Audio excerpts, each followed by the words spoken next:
Hei moi! Tällä kertaa tulen opettamaan teille, että miten saat puhallettua savua suun kautta pelkästään tulitikkuja käyttämällä. Ja käydään katsomassa, miltä tää kaikki oikein näyttää.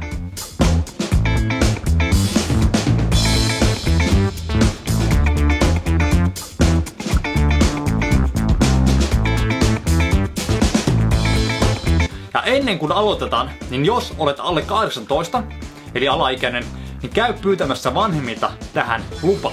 Ja pyydä myös vanhemmat mieluiten katsomaan tätä juttua. Ettei mitään kamalaa sattuisi tapahtumaan. Ja jos olet yli 18, niin jos silti erittäin varovainen, nimittäin tässä käsitellään tulta. Ja tulen kanssa kun leikitään, niin silloin saattaa tapahtua jotain, jos ei ole tarkkaavainen. Mut hei, mennään suoraan asiaan, eli miten tää kaikki oikein toimii. Salaisuus on erittäin simppeli ja se toimii sillä tavalla, että sytytät tulitikun palamaan ja siitä alkaa nousta vähän savua. Sen jälkeen hengität savua nenän kautta sisään ja puhallat hitaasti sun kautta ulos. Niin se tulee ulos sellaisena hienona savupilvenä. Käydään nyt tää koko temppu askel askeleelta läpi. Elikkä ensimmäiseksi se täytyy puhaltaa kaikki ilmat pois keuhkoista. Ja sitten otat tulitikun ja sytytät sen palaamaan. Ja sen jälkeen tulee erittäin tärkeä vaihe tässä tempussa. Nimittäin kun syydät tulitikun palaamaan, siitä alkaa nousta vähän sen savua. Sen jälkeen otat tulitikun, siirrät sen tänne nenän alle. Älä laita ihan sitä tähän nenää kiinni, nimittäin se ei tunnu kivalta, mutta johonkin tänne näin, että se on linjassa nenän kanssa.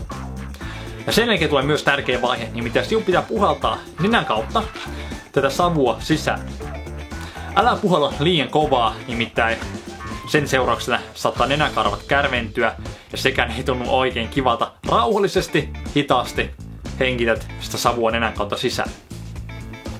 Ja sen jälkeen, kun tulitikku palaa, pidä suuta edelleen kiinni. Sammuta tulitikun heilauttamalla, koska jos unohdat sen palaamaan, niin se saattaa aika nopeasti tulla sormille. Ja sen jälkeen puhallat hitaasti ulos suun kautta ja voit huomata, että savua tulee suusta ulos. Ja tää temppu on noinkin aika hauska, mutta saat paranneltua sitä vielä niin, että kun sytyät tulitikun palaamaan, teet kaikki samat vaiheet niin kuin äsken, sen jälkeen sammutat tulitikun heilauttamalla ja sen jälkeen siitä alkaa tulla savua. Ja esität, että ottaisit kädellä sitä savua ilmasta ja siirtäisit suuhun. Jos avaat pikkasen suuta, niin se savu ei lähde siitä, ellei puhalla ulospäin. Eli esität niin, että otat savua ilmasta ja siirrät sitä suuhun. Ja sen jälkeen odotat hetken ja puhallat hitaasti savua ulos.